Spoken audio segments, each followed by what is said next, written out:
bienvenue sur Actu Ciné, l'émission où les grands écrans se dévoilent autrement. Chaque semaine, nous recevons celles et ceux qui font le cinéma d'aujourd'hui et de demain. Entre analyses, anecdotes et confidences, nos invités nous ouvrent les coulisses de leur art. Aujourd'hui, nous recevons une icône du cinéma burkinabé, voire africain. C'est un homme aux multiples casquettes que vous connaissez déjà sûrement bien à travers ses preuves dans le milieu artistique et culturel. Alors, sans transition de son vrai nom Moïse Thiem Touré, il est cascadeur physique, coach en jeu d'acteur et bien évidemment en cascade physique.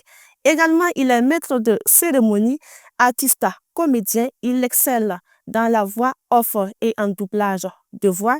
Il excelle également dans le domaine, il est également acteur humanitaire. Et avec lui sur ce plateau, nous allons parler de son parcours dans le milieu cinématographique, ses expériences et sans oublier ses compétences sur le temps ne nous permet.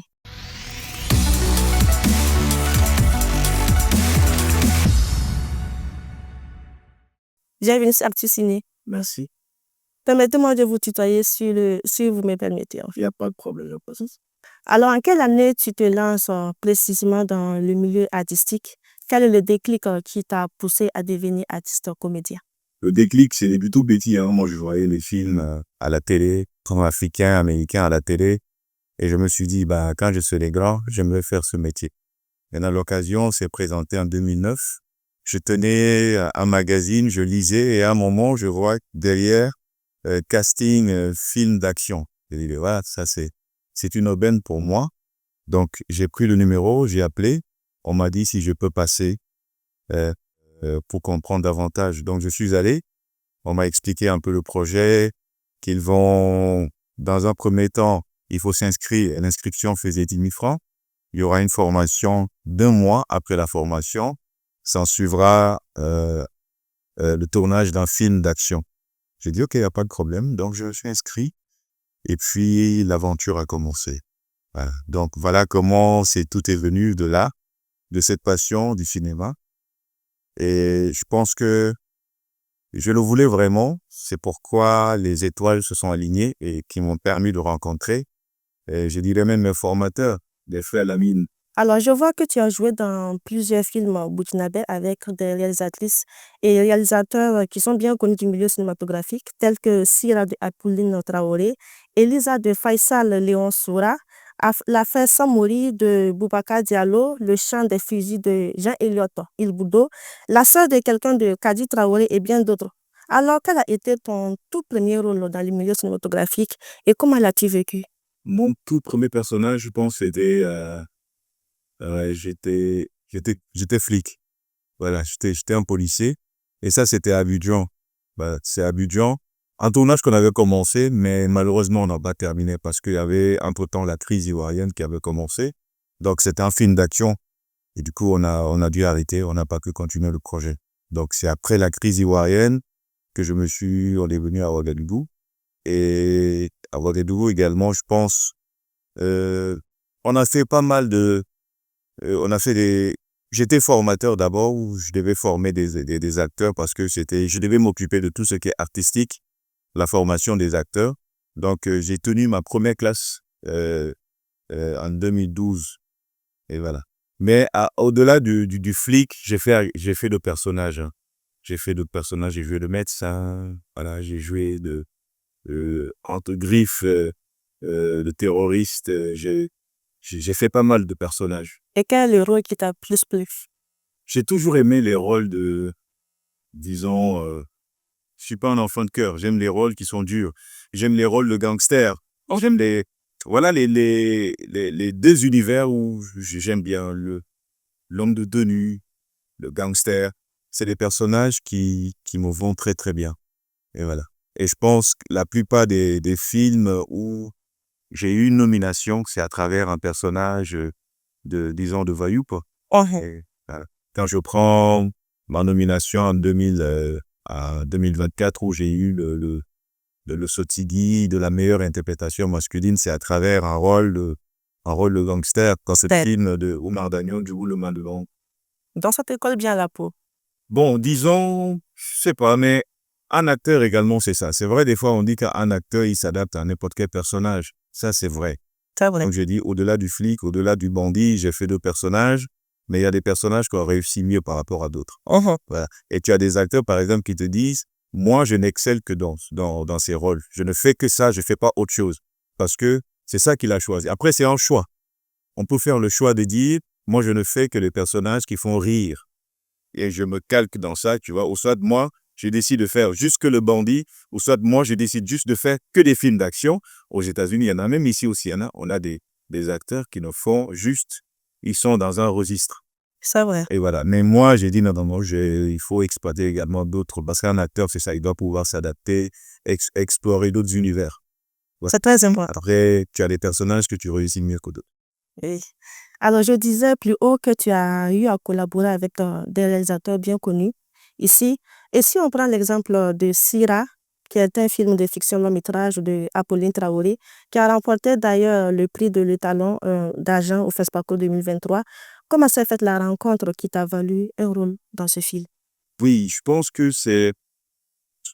Au début, je n'étais pas censé jouer dans le film Sira, parce que elle avait déjà bouclé son casting.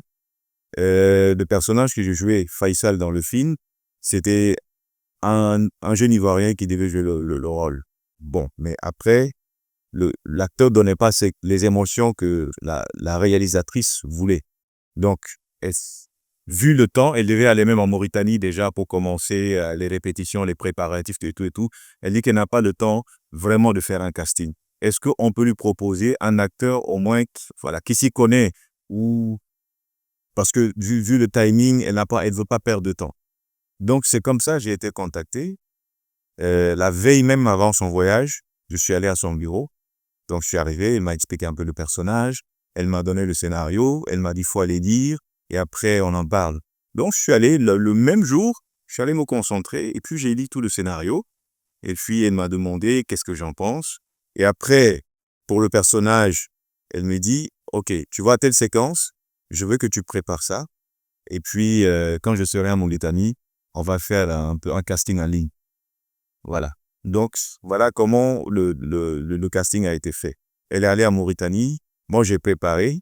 J'ai fait une vidéo. J'ai envoyé. Après, elle m'a donné encore un autre exercice. Je pense que j'ai fait 3 exercices. Et le dernier exercice, elle m'avait dit, est-ce que je peux imiter l'accent sahélien? Voilà un peu. Et j'ai fait ça. À la fin, il m'a dit, OK, c'est bon. Tu es retenu pour le film. Donc, rendez-vous en Mauritanie. Voilà comment ça s'est fait. J'étais pas censé jouer. C'était une chance pour moi. On m'a contacté. Je suis venu, j'ai saisi ma chance. Et voilà comment la collaboration est venue. Je me suis retrouvé en Mauritanie, rejoindre les autres acteurs. On a joué et puis voilà. Et parlons de ce personnage que tu as incarné dans le film Sira. Et quelles ont été les critiques positives ou négatives que tu as reçues venant du public après la sortie du film? Est-ce que tu as reçu des critiques positives ou négatives? C'est les deux. Hein. C'est les deux. Vu le personnage que je portais dans le film, je pense que c'est les deux. Il y en a qui m'ont demandé, mais pourquoi j'ai accepté faire ce personnage? Voilà, qui se fait violer dans le film. Oui. Et pourquoi j'ai accepté, connaissant le contexte africain, le contexte burkinabé, où entre griffes, on tolère pas, voilà quoi, c'est ce genre de personnage. Mais moi j'ai dit, ce n'est juste qu'un personnage. C'est pas Moïse Tiento. Et dans le film, je m'appelle Faisal. Faisal. J'ai voulu incarner un personnage qui est une réalité. Qui peut-être qu'il y en a qui vivent ça. Là où ils sont, peut-être qu'il y en a qui vivent ça. J'ai juste voulu, voilà, apporter ma contribution. Parce qu'un acteur également, c'est ça, des fois, il apporte sa contribution à l'échelle sociale, à l'évolution de la société. Voilà, changer la donne, changer le regard des uns et des autres. Donc, j'ai accepté de le faire, tout en connaissant les conséquences. Mais il y en a également, il y a du positif. Il y a des gens qui m'ont dit, waouh, c'est courageux. C'est courageux d'avoir accepté faire ce personnage. Et tu vois, c'est courageux. Et en plus, c'était pas vulgaire. C'est pas comme si on a montré la partie où Faisal, le personnage, se fait violer. Non.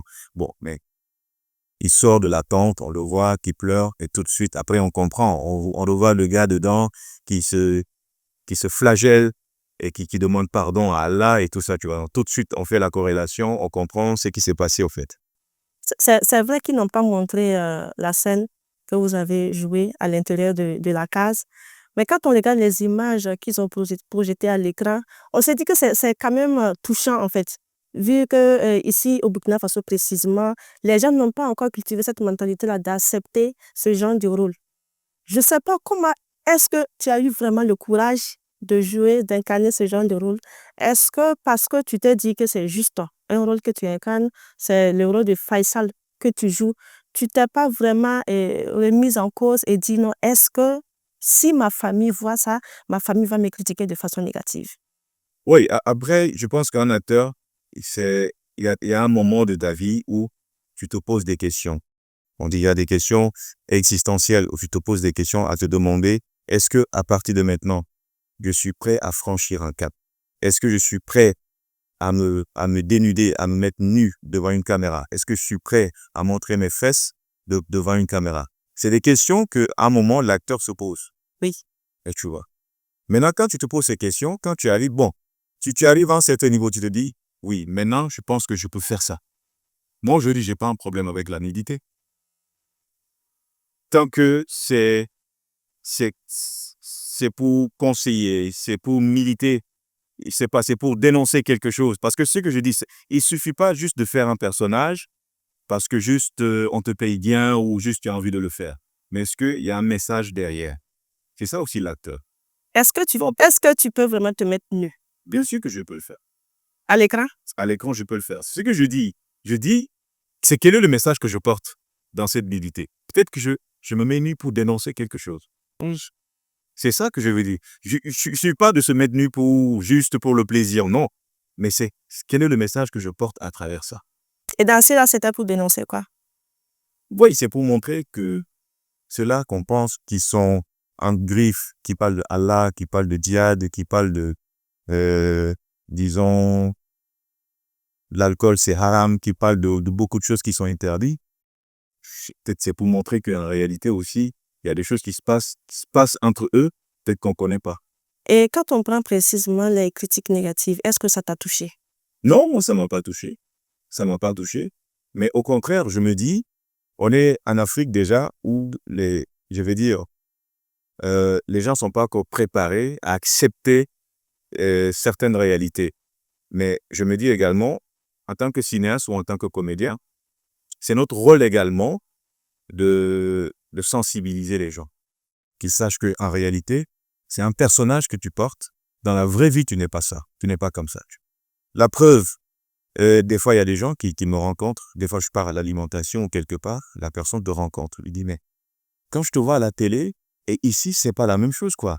La télé, quand tu joues le rôle du bandit, tu fais peur, tu vois, et on se demande, mais attends, ce gars-là, dans la vraie vie, il doit être comme ça. Parce que tu portes le personnage, tu le portes de façon, je vais dire, tu le portes sérieusement. Tu joues le personnage à fond. Tu incarnes le personnage à fond. Donc, les gens, des fois, ils ont du mal à voir la nuance entre la réalité et la fiction. Et la fiction, ok. Et tu vois. Donc, on te voit quelque part. Ouais, mais attends, mais c'est pas le même gars que je vois à la télé, c'est pas le même gars que j'ai vu dans tel film. Et tu vois. Je prends Syrah, Lazare, où le personnage qu'il incarnait, c'était un personnage effrayant. Mais après Lazare, tu rencontres Lazare dans la vraie vie, tu te rends compte que c'est le jour et la nuit. Il y a la fiction et puis il y a la réalité. C'est cela. Maintenant, nous également, notre rôle, c'est cela, c'est de déconstruire les mentalités, de faire comprendre en réalité, c'est un métier et c'est un personnage, c'est un rôle qu'on a porté dans un film, mais dans la vraie vie, on n'est pas comme ça. Dans la vraie vie, on est comme un citoyen ordinaire, on est comme tout le monde. Parlons toujours de ta filmographie. Quel est le rôle qui t'a le plus marqué jusqu'à aujourd'hui? Le rôle qui m'a le plus marqué, je pense, c'est quand j'ai fait Mike dans le film À bout de souffle. Pourquoi ce personnage? Parce que c'est un personnage qui m'a révélé au grand public. Donc, j'y accorde tellement d'importance. Et Oumar Dagnon qui m'a donné cette chance, qui m'a vu, d'ailleurs, dans la série Les Nouvelles de la Cité de Oumarou Kaboré, et qui a dit, mais tiens, ce jeune homme, il a du potentiel. Je pense que si je lui donne sa chance, il va exploser. Et on s'est rencontrés en son temps au festival Série Série. Il m'a dit, j'ai vu des trucs que tu as fait, mais je pense que on travaillera ensemble. Et un jour, mon téléphone sonne. Il me dit, est-ce que tu peux passer au bureau? Donc, je suis allé, il m'a indiqué, je suis allé, et puis on était assis, il m'a expliqué le projet. Et je devais donner la réplique, je devais jouer avec Issa Kassarodougou. Et ce personnage m'a valu une nomination au Sotigui 2019. C'est vrai que je n'ai pas eu le coffret en 2019, mais c'était déjà un grand pas. Un grand pas, ça m'a permis de me faire connaître par les autres réalisateurs, les cinéastes de façon générale. C'est ce personnage vraiment qui m'a révélé au grand public. Et quel est le rôle que tu as joué dans ce film? J'ai joué le rôle de Mike. Mike, c'était un gars du ghetto, un petit voyou. Encore une personne qui incarne en fait, comment dirais-je, le côté assez fort gangster. C'est ça. Apparemment, tu aimes ce genre de rôle. Est-ce qu'on regarde ton physique pour te donner ce genre de rôle ou bien c'est toi-même qui décide de jouer? Non, c'est vraiment je décide de jouer.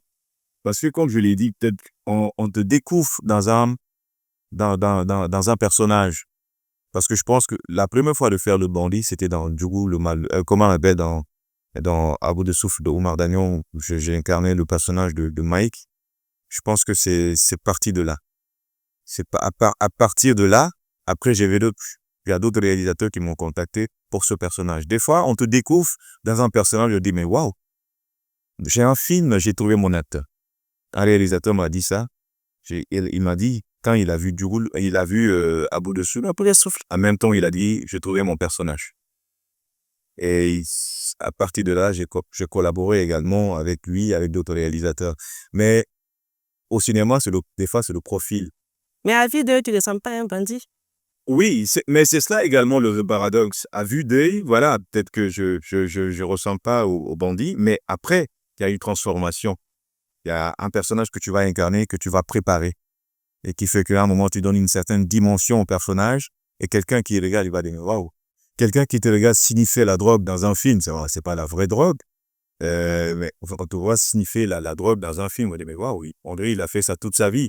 On te voit, tu vois, menacer quelqu'un, on va se dire, mais waouh, on dirait il a fait ça toute sa vie.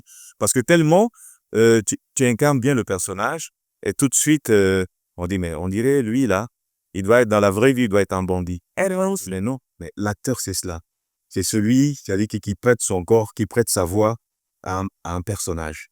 Mais le profil aussi compte, c'est ça? Ouais, le profil également compte. Le profil compte beaucoup. Par exemple, dans un film, au théâtre, ça va. Dans un film, toi, tu peux jouer ma mère. Je voulais me te demander, est-ce que moi, quel rôle je peux jouer quand on me regarde? Ça, par exemple, je laisse à l'appréciation des réalisateurs, des producteurs. Est-ce que je peux jouer le rôle de bandit? Tout dépend. Tout dépend de comment on va te costumer. C'est-à-dire qu'on peut t'habiller d'une certaine façon, on peut te maquiller d'une certaine façon, on peut rajouter des astuces, des trucs, et ça te transforme. C'est ça, en fait, tu vois. On peut transformer quelqu'un, un visage angélique et un visage doux, et tout de suite, le réalisateur dit, c'est toi que je veux, tu vas incarner le personnage du gangster. Mais après, maintenant, on est au cinéma. On peut rajouter des choses, de maquillage, costume, ajouter un truc, peut-être un tatouage quelque part et tout ça, boucle dorée ou je sais pas. Déjà, on te transforme. On peut même être transformé en garçon pour jouer le rôle d'un homme. Bien sûr. Il y en a qui ont fait. Tu l'as déjà fait? On t'a déjà transformé en femme? Non, Pas encore. pas encore. Alors, parlons toujours de personnages. Y a-t-il un personnage que tu aimerais incarner dont tu n'as pas encore eu l'occasion? Ouais, j'aimerais incarner Ibé. Ah bon? Ouais. Ibé? Ouais, j'aimerais incarner un jour. Le président. Le président. Et pourquoi? Parce qu'il me fascine, parce qu'il il est courageux. Il a apporté quelque chose, tu vois, un espoir au Burkina, même, je me dis même à toute l'Afrique.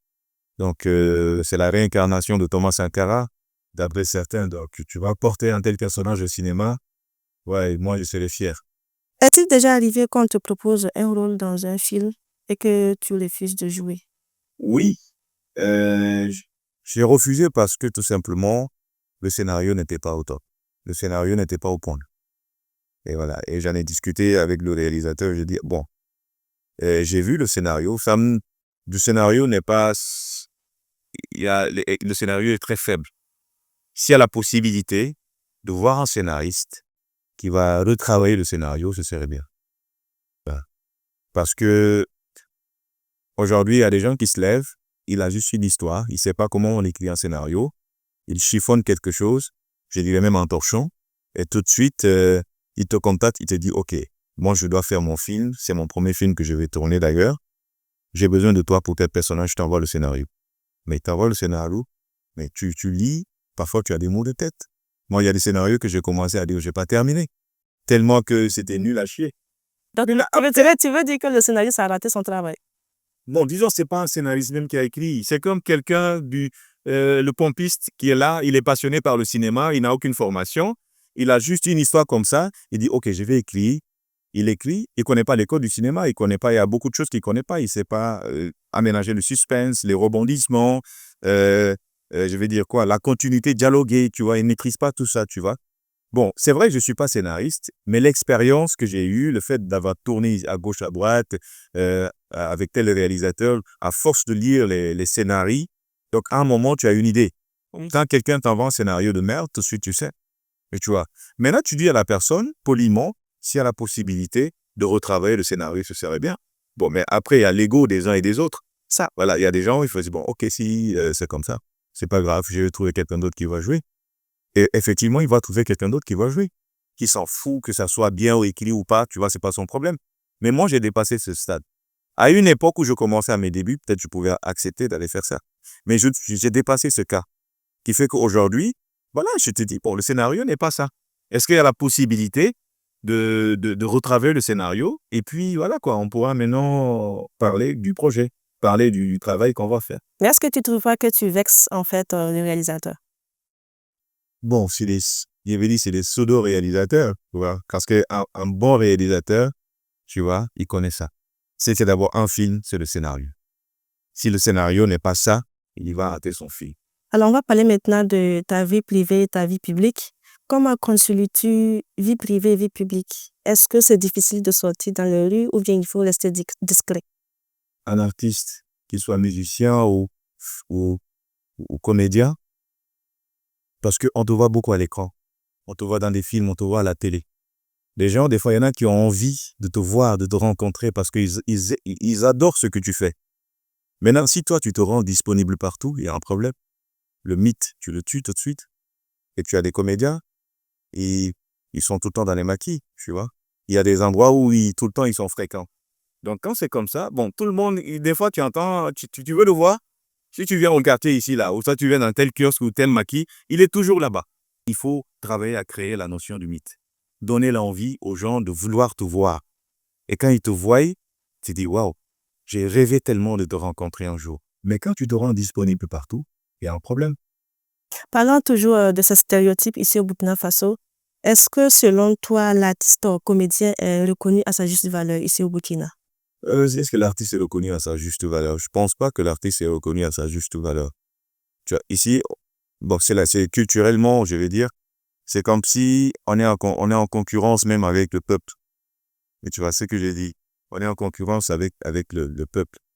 Et qui fait que parfois, les gens savent que c'est toi, mais ils te calculent pas. Et calcule pas. Tu es qui?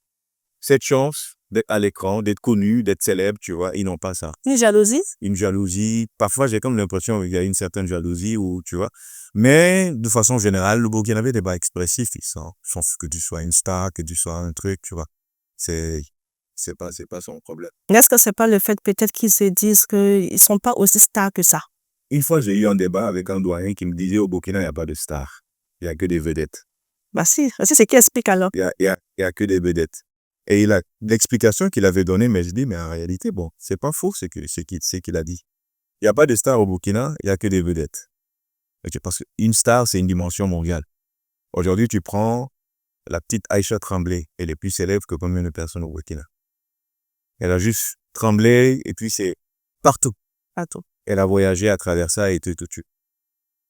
Elle, je dirais que c'est une star. Et elle, la star. D'après quelqu'un, après les Boubou Diouf, c'est Aïcha Tremblay. Après Thomas Sankara, les Boubou Diouf, c'est Aïcha Tremblay qu'on connaît. Voilà les stars du Burkina. Ok. Est-ce que le métier nourrit son nom?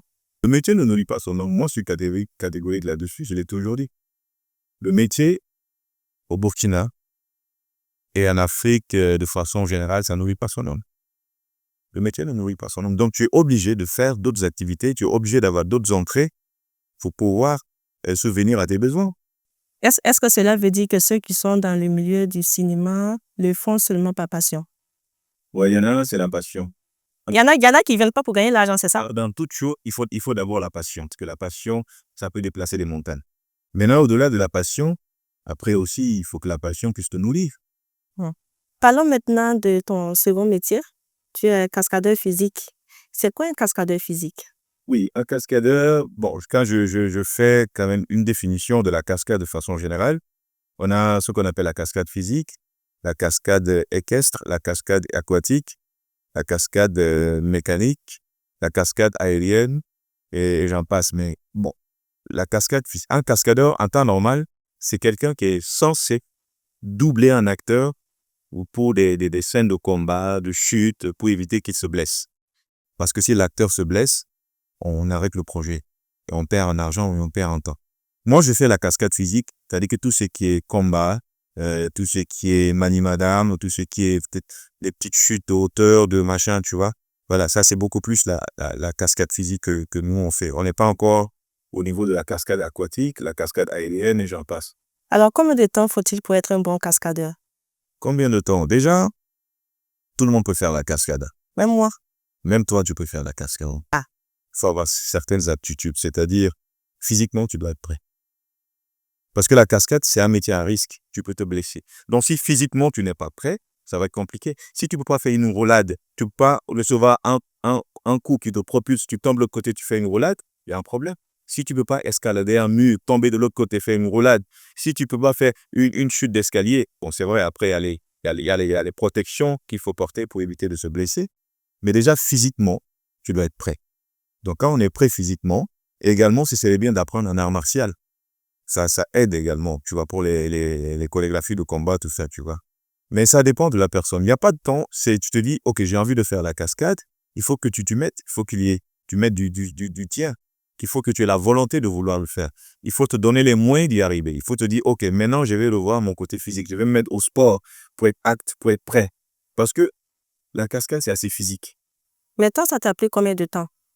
En 2009, avec le frère Lamy, comme je l'ai dit, et mes premiers formateurs. Après, maintenant, il y a YouTube. Il y a le grand professeur. Où aujourd'hui, tu peux aller apprendre. Tu peux télécharger des vidéos. Aujourd'hui, YouTube, tu lui poses des questions. YouTube t'envoie des vidéos qui te permettent d'aller apprendre des choses. Aujourd'hui, même la cascade, pour les combats, pour les histoires de prise de vue, comment tu dois placer la caméra pour que quand je te tape, je ne touche pas pour de vrai, en réalité. Si je dois te donner un crochet, un coup comme ça au niveau de la mâchoire et que tu reçois bam le coup, comment la caméra se place pour qu'on ne sente pas le faux. Aujourd'hui, tu vas sur YouTube, tu vas voir tout ça. Aujourd'hui, quand tu tapes cascade sur YouTube, tu vas voir tout ça. Ça va te permettre déjà de voir, ah d'accord, donc c'est comme ça. Mais non, il faut que tu te prépares. Ça dépend de toi, l'objectif que tu te donnes. Si tu te dis d'ici 6 mois, OK, tu dois te mettre au sport. Tu dois peut-être apprendre à te battre. Tu dois, voilà, apprendre d'autres techniques qui vont faire les...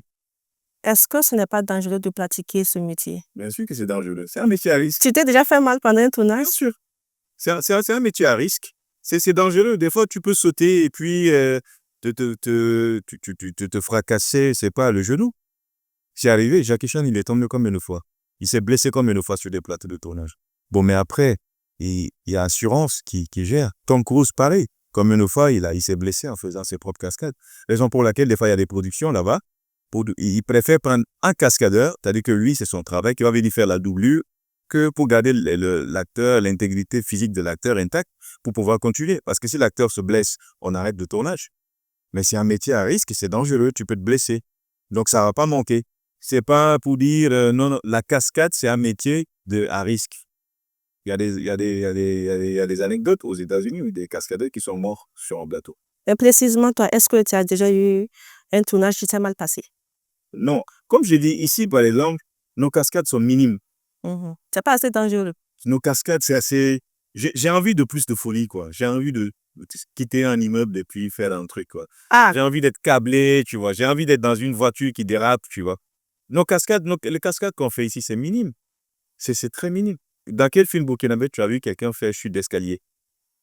Dans un combat, bam, il tombe, il chute du chute. Il n'y en a pas. Dans quel film burkinabé tu as vu quelqu'un qui, dès qu'on a tapé, il quitte d'un immeuble, tu vois? Dans quel film burkinabé tu as vu, genre, défenestration, c'est-à-dire quelqu'un qui casse la vitre et puis tu vois? Dans quel film burkinabé tu as vu ça? Il n'y en a pas. Dans quel film Tu aimerais le tu as faire? vu quelqu'un tenir hélico comme ça et puis il lutte? Tu aimerais le faire? J'ai envie de faire tout ça, mais il n'y en a pas. Ah, il n'y en a pas. Il n'y en a pas. Donc, nos cascades ici, c'est midi. C'est midi. Tu es formateur en jeu d'acteur et en cascade physique, c'est ça. Quelles sont les matières enseignées? C'est l'actorat de façon générale.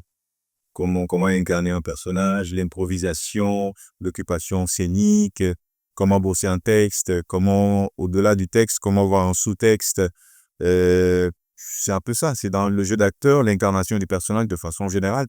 Maintenant, dans la cascade physique, j'ai inclus également le maniement d'armes, voilà, je veux dire un peu les petites chutes, les combats. C'est un peu ça. En 2024, tu deviens meilleure interprétation masculine burkinabé au Sotigui Awards. Et nous qui savons que le Sotigui est un grand événement qui réunit les célébrités de toute l'Afrique, qu'est-ce que ça fait d'être lauréat et de recevoir un tel prix? C'est une fierté. C'est un bonheur immense. Ouais. Parce que quelque part, tu te dis, ça te motive. À un moment, il y a un relâchement. À un moment, tu es découragé. Mais d'être nominé et puis recevoir le trophée, c'est quelque part, tes pairs te récompensent, tu vois. Ils récompensent le travail que tu as fait depuis que tu as commencé le cinéma jusqu'à aujourd'hui.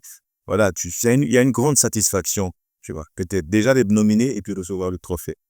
C'est une satisfaction. Et également, ça t'évite à redoubler d'efforts. Ça te dit, c'est vrai, aujourd'hui, j'ai eu le trophée, mais c'est pas pour autant. Le trophée te galvanise encore à travailler davantage. Et on en a besoin. Dans tous les domaines, on en a besoin. À un moment, même une entreprise, il y a des événements où on organise, où on met des entreprises en compétition, mais quand ton entreprise reçoit le trophée, mais c'est quelque chose. C'est immense. Et tu vois, c'est une fierté. C'est-à-dire que de savoir que donc, le travail que j'ai fait, je fais un travail utile. Tu vois, ça te réconforte et ça te motive à aller de l'avant et à continuer à exercer le métier. Et de tes expériences dans le milieu du cinéma, selon toi, quelles sont les qualités requises pour être un bon comédien? Un bon comédien, moi je dis talent, imagination, polyvalence. Talent, imagination et polyvalence. Et travail? Oui. Il y a des acteurs, il y a des gens qui ont le talent comme ça. Oui, c'est vrai, qui ont le talent. Il y a des gens qui sont polyvalents. Voilà, il y a des gens qui ont de l'imagination. Maintenant, après, bon, tu as aussi le travail, comme tu l'as dit, il faut accepter travailler. Parce que quand je dis, on peut ne pas être bon et travailler à être bon. C'est comme des fois, les gens aiment comparer, ils prennent des fois l'exemple de Messi et puis Ronaldo. On te dit, Messi, il a le talent inné, quoi. Et un Ronaldo, on te dit, il a travaillé dur pour être là où il est. Et je me dis, on peut ne pas avoir le talent, mais travailler à être bon. Donc, un comédien, ça doit lire. Il faut lire. La lecture, c'est important. Un comédien, ça doit de regarder des films. Tu vois, tu peux pas faire une semaine sans voir un film, c'est pas possible. En temps normal, tous les jours, peut-être au moins, tu dois voir un film. Parce qu'à travers les films, tu apprends. Tu vois le jeu d'acteur, tu vois quelqu'un qui porte un personnage d'un avocat et tout, tu vois. C'est bon pour l'imaginaire de l'acteur, de voir des personnages. Parce que demain, on te demander d'incarner le personnage. Donc, voir des films, lire, se mettre au sport, c'est très important pour un comédien. Travailler sa voix, c'est très important également pour un comédien. D'accord. Parce qu'aujourd'hui, par exemple, quand je parle de la voix, la diction et l'articulation, pour un comédien, c'est très important. Parce que, aujourd'hui, si on doit te prendre comme ça, généralement, pas les jouer, je prends un acteur qu'on va prendre en Sénégalais, qui va aller jouer un rôle en Côte d'Ivoire, où il est ivoirien. Il est censé, par exemple, jouer un rôle de, je sais pas, où il est ivoirien dans le film. Et s'il a son accent sénégalais, ça passe pas. Mais si c'est un personnage qu'on a créé comme ça, qu'on a un personnage, un Sénégalais, comme par exemple Le futur est à nous, l'histoire fait commence à Dakar et après il se retrouve à Abidjan, ça va, ça passe. Mais quand je parle de la diction et l'articulation de la voix, et tout ça c'est important parce que il faut travailler par exemple demain à pouvoir aller jouer en Côte d'Ivoire et que, parce que c'est ça aussi le comédien. À un moment, on se dit, OK, il faut que j'abandonne cet accent essayer d'être dans une certaine neutralité, pour que ça puisse passer, pour que ça fasse un peu crédible. Parce que on sait que l'accent sénégalais, c'est assez fort. On sent même, tu vois, quand le Wolof, tu vois, c'est assez fort. Et s'il doit porter un personnage, par exemple, un Ivoirien qui incarne un idéal avec un accent sénégalais, il y a un problème. Et tu vois. Maintenant, l'acteur, il se doit de travailler. Je parle de l'acteur qui a envie de faire une carrière internationale. Il se doit de travailler à être dans une certaine neutralité. Voilà. Parce que quand tu es dans une certaine neutralité, je prends par exemple Mouna Ndiaye, par exemple, qui joue à Dakar, qui joue à Abidjan, qui joue un peu partout, tu vois. Être dans une certaine neutralité, c'est-à-dire que ça te permet de passer un peu partout, de tourner au Bénin, au Sénégal, en Côte d'Ivoire, un peu partout, tu vois. Comme Issaka Saoudou, pareil, tu vois. Ça te permet de tourner dans tous ces pays. Mais quand l'accent est typiquement sans le pays, parfois pour certains personnages, des fois le réalisateur peut dire, mais est-ce qu'on peut travailler à gommer ça pour que tu parles un peu dans une certaine neutralité parce que le personnage que tu portes, c'est un personnage tu vois, ça peut aider. D'accord. Aujourd'hui, si on te disait de choisir entre le cinéma, le théâtre et la communication, qu'est-ce que tu choisirais? C'est le cinéma, sans doute, quoi. Parce que c'est mes passions. C'est le cinéma qui m'a révélé tout ça. C'est même le théâtre. Moi, c'est du cinéma que je suis allé au théâtre. En cinéma à vie. C'est le cinéma. On t'appelle Dia Moïse, c'est ça? Ouais. Pourquoi? Djaboui, c'est mon surnom. Le surnom que un de mes frères m'a donné, Razak. Issa Ouedraogo, actuellement même, il est en Côte d'Ivoire. Ça, c'était une anecdote depuis la Côte d'Ivoire. J'ai voulu m'essayer en musique. Bon, lui, il chante, il fait reggae. Maintenant, moi, j'écrivais des fois des textes comme ça, j'ai essayé de rapper. Maintenant, on se retrouvait quelque part pour répéter. C'est là où il m'a dit, écoute, ton nom d'artiste sera Dia Moïse. C'est resté comme ça. Mais la musique et moi, Ça finit. c'est fini, quoi. C'est pas ma voix. Oh là là. La musique, non, c'est pas mon truc. Donc, je me suis rendu compte très tôt que la musique, là, faut pas forcer. C'est pas ton truc. Un philosophe de Fada l'a dit, quoi. Voilà.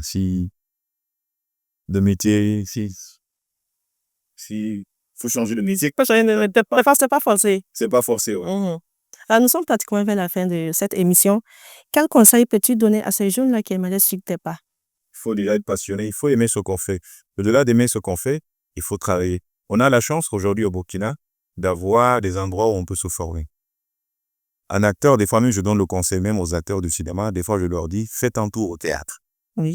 C'est très important parce que le théâtre, tu apprends les bases du jeu d'acteur, de l'interprétation, de comment tu portes le personnage, où tu bosses des tirades, de longs textes comme ça, et puis tu vas venir jouer en live devant un public, où tu es livré à toi-même. C'est pas comme au cinéma, couper, on reprend. Tu te bloques à un moment, on dit couper, on reprend. Au théâtre, il n'y a pas ça. Dès que ça a commencé, ça a commencé. Tu es livré à toi-même. Il y a les déplacements scéniques, il y a les émotions, il y a la voix, parce que tu dois parler pour celui qui est assis au fond là-bas. Ce que tu fais un peu au cinéma, au théâtre, tu l'as grandi. Et ça, la différence, la nuance entre le cinéma et le théâtre. Au théâtre, tu l'as grandi parce que tu as un public. Au cinéma, tu as une caméra, tu as un micro. Tu n'as pas besoin de crier, tu n'as pas besoin de parler fort. Tu as un micro qui est branché où on prend le son. Tu as une caméra qui se rapproche, qui zoome sur le visage. Au théâtre, il n'y a pas ça. Au théâtre, c'est toi qui fais les gros plans, tu fais les plans larges, tu fais tout, en fait, tu vois. Au théâtre, la voix compte. C'est pourquoi au théâtre, on dit la voix du comédien, le micro du comédien, c'est sa voix. On aime dire ça au théâtre. Donc, le théâtre, ça peut être une alternative à se former au théâtre. On a la chance d'avoir des événements cinématographiques. On a le FESPACO, on a les Sotigui. Il faut aller à ces événements. Il faut aller suivre des pièces de théâtre. Il faut aller au cinéma, aller voir des films. Il faut interagir avec les gens du domaine. Parce que la chance ne va pas venir taper à ta porte. Ils ne vont pas venir taper à ta porte pour te dire, viens, j'ai besoin de toi. Il faut que toi, tu te déplaces. Il faut que tu ailles chercher. Il faut que tu côtoies les gens. Il faut que tu te formes. Il faut que tu lises.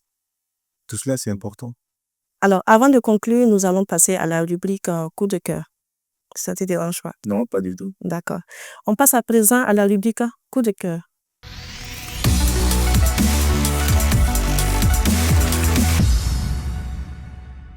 Alors Moïse, quel est ton coup de cœur dans le milieu cinématographique? Je pense que j'ai deux coups de cœur. C'est il y a des gens qui m'inspirent beaucoup, notamment dans le jeu d'acteur. Une actrice et un acteur, Mounendia et Isaka Saoulou.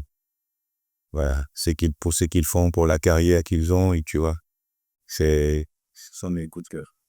Alors, merci à toi, Moïse, d'avoir accepté notre invitation sur ce plateau. Ce fut un réel plaisir d'avoir échangé avec toi et j'espère qu'on aura l'occasion de se retrouver sur d'autres numéros de Actu Ciné. Inch'Allah, plaisir est partagé. D'accord. Alors, je rappelle que nous étions avec Moïse Tiemtouré. Il est cascadeur physique, coach en jeu d'acteur et bien évidemment coach en cascade physique. Il est également maître de cérémonie, voix off et en doublage de voix et sans oublier qu'il est aussi acteur humanitaire. Merci à vous de nous avoir suivis. Très belle suite de programmes sur Zobré TV. Au revoir. Zobré Web TV, la Web TV au-delà de vos attentes.